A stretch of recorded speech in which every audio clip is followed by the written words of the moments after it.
Hey guys, you are with the Tech Science. Today we are discussing a new point with regarding the trends in the modern period table, and we already discussed the concept of isotopes. Now we are discussing the second point. It is called the metallic and non-metallic properties. So since couple of days we are working on the chapter periodic classification of element. We already discussed the structure of an atom, Dubrat-Triad's law, Newland's octaves law, Mendeleev's periodic law, and the structure of modern periodic table.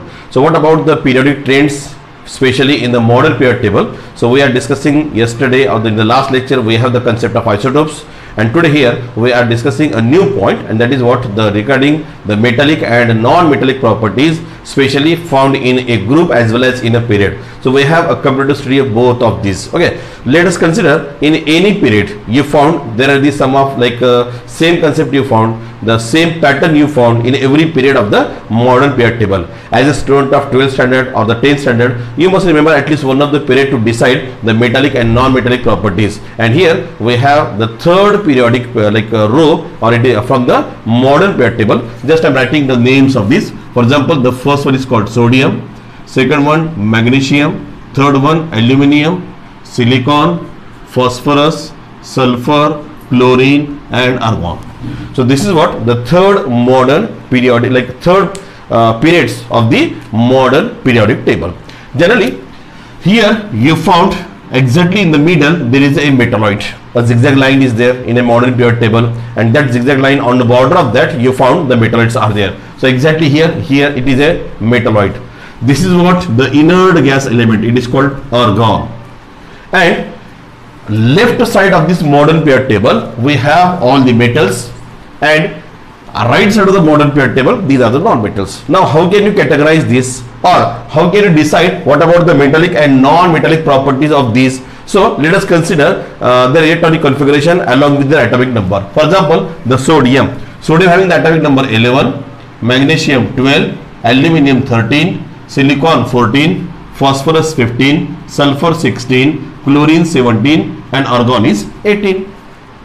Now here what about sodium 2, 8, 1. What about magnesium 2, 8, 2, aluminium 2, 8, 3, silicon 2, 8, 4, phosphorus 2, 8, 5, sulfur 2, 8, 6, chlorine 2, 8, 7, and last 2, 8, 8. What about argon? Let us just erase the argon. Why? Because the first shell of the electron maximum capacity is 2. Here there is a 2. Second shell 8, we have 8. And as per the law of octave, we have the 8 electron, at least 8 electron. In the third shell, there is also presence of 8 electron. Means this is what the inert gas element. That's why I am just omitting argon from here. As well as the sodium, magnesium, aluminium. These are the three fall in the category of the metal. Phosphorus, sulfur, chlorine, these fall in the category of the non-metal. They are called electronegative and these are called electropositive. Now question is what? How this metal, let us consider like some of the chemical properties. How the metal is are called electropositive. Now why they are called metal? Why they are having the electropositivity? Because these just now having one sentence in a textbook that the metal have tendency to donate electron. And after donate electron, they acquire the cations. They have the positively charged ion. And the non-metal that have tendency to accept electron. Rather than donating, they accept electron. That's why they are electronegative. After accepting electron, they are having the negative ion. Now question is what? Can you elaborate this point? Yes, I can. How? Observe. Sodium, magnesium, aluminium, in the outermost orbit of these electrons, the electrons are number having less. In the sodium having only 1 electron, magnesium only 2, aluminium only 3. Just I am writing the description like a diagram. Observe here. This is the nucleus, this is the first orbit, this is the second orbit, and we have the third orbit. Am I right? So in a third period we have all these 3 shells are there, which is common for all. Only 3 shells are there. Now these are the first 2 electrons we have. Next we have 8 electron.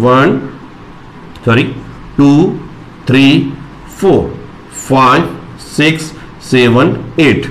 Regarding sodium, there is an outermost orbit, only 1 electron is there. as per the atomic number and the electronic configuration. Now what happened here? This is about the nucleus where the proton plus neutrons are resided within the nucleus. So this nucleus, as the proton carry positive charge, the nucleus having the positive charge, and this nucleus exert the force of attraction on this negatively charged electron. But what happened here? How much electrons, how much proton, that is called nuclear charge, positive charge, that is exerted by this nucleus. So this much of charge is not actually present at the outermost orbit. Why? Because in between the outermost orbit and the nucleus there are shells are there, and these shells are completely satisfied. Why? Because they have the maximum capacity and they reach for that, and because of that actual force exerted by the nucleus, but that much of force is not present in the outermost orbit. And because of this, the electron and this outermost electron and this nucleus having loosely bound, that's why they can easily donate this. That's why the metal can easily donate this. So this is what only the reason, because of this, the nuclear charge exerted actual but present here, there is a somewhat difference is there. And second last orbit, we have it is a complete octet. That's why because of this, of course, the electrostatic force of attraction in between this nucleus and this loosely bound electron is somewhat less, and that's why metal have tendency to donate rather than accepting. This is the case for sodium as well as magnesium as well as aluminum, because if you observe regarding the metal, outermost orbit number of electrons are 1, 2, 3 only, not more than that. What about silicon? Of course, there are the 4 electrons are there. So silicon may be accept, may be donate. Why? Because it can accept 4 electron or it may donate the 4 electron. So this silicon having the tendency to accept as well as donate, and because of this, they having the property of metal as well as non-metal. That's why it is called as the metalloid. What about phosphorus, sulfur, chlorine? Regarding phosphorus, we have this nucleus. This is the first orbit, 2 electrons. Yes, 2 electrons. Second orbit, 8 electron. 1, 2, 3, 4, 5, 6, 7, 8. And in the third orbit, we have 5 electron. 1, 2, 3, 4, 5. For sulfur, 6. For chlorine, 7. Of course, the number of electrons in the valence shell is more compared to the metal. And because of this, more number of negative charge get accommodated in the outermost shell. And here the positive charge from the nucleus, it also goes on increasing as the atomic number goes on increasing from left to right. And because of this stronger positive force from the nucleus and stronger negative force from this outermost orbit, they have tendency to attract these. And because of this, the distance in between these, of course, it get also decreases as we discuss in the atomic size point. So here this nucleus which is having the positive charge, it gets strongly attracted to these electron towards the nucleus, and that's why it bind tightly. And here it is not easily lose electron. So rather than donating, so there is a tendency to accept more number of electron, and by to accomplish its octet as well as more force of attraction by accepting this. And that's why phosphorus, sulfur and chlorine, they are found in the category of the non-metal, as they have the tendency to accept. And because of that, non-metal called as the electropositive, metals are called having the electropositive, and non-metals are called as the electronegative element. So what about the period? In a period, we have the scientific reason that metallic character decreases as we move from left to right in a period. So of course, yes, metallic character goes on decreasing. Why goes on decreasing? Every time the number of electrons in the outermost orbit goes on increasing, and because of that, this nucleus charge having the more attraction towards the outermost shell. That's why the tendency to lose electron while you are moving from left to right, it also goes on decreasing, and that's why non-metallic character increases and metallic character decreases when you are moving left to right in a period. So this is what the point actually regarding the period. What about the groups? Now observe. What about the groups? So you can consider any group. So if you take out example for any one of the group, automatically it will be applicable for all. So here we have one group, like first hydrogen, atomic number is 1, lithium, atomic number is 3, sodium, atomic number is 11, potassium, atomic number is 19. So if you are writing electronic configuration, number 1, only 1, lithium 2, 1, sodium 2, 8, 1, potassium 2, 8, 8, 1. So what about the groups? If you observe, hydrogen having only one shell, after nucleus it having only one shell. What about lithium? One nucleus, first orbit, 2 electron, second orbit, again 1 electron. These are 2 electrons, this is the 1 electron. So this is for hydrogen, this is for the lithium. What about sodium? Observe, sodium, first nucleus, first orbit, 2 electron, second orbit, 8 electron, third orbit, again 1 electron. What about this potassium? There are 4 orbits are there. Nucleus, first 2, second orbit 8, third orbit again 8, and fourth orbit 1 electron.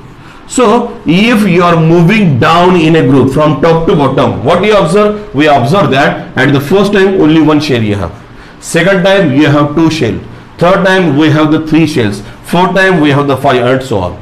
So what happened here? Always the distance between nucleus and the orbit goes on increasing as we are moving from top to bottom in a group. Every time the new shell get added, and because that the charge, the attractive force from the nucleus and the orbit goes on decreasing as the shells are get added here. And because of that there is a tendency to lose electrons more as we are moving from top to bottom, and that's why the metallic character are increasing down a group and non-metallic characters are decreases because of the every time the new shell get added. So this is what the metallic and non-metallic properties regarding the point periodic trends in a modern periodic table. Actually there are 4 points are there, 4 to 5 points are there in this. First of all we have like isotopes, second we have atomic size, third we have metallic and non-metallic property. One more point actually we have to discuss, it is regarding the valency and so on. So here this is what the today's point. I hope you understand the video. If you like the video, please subscribe my channel and press on the bell icon for the new notification. Thank you. Have a nice day.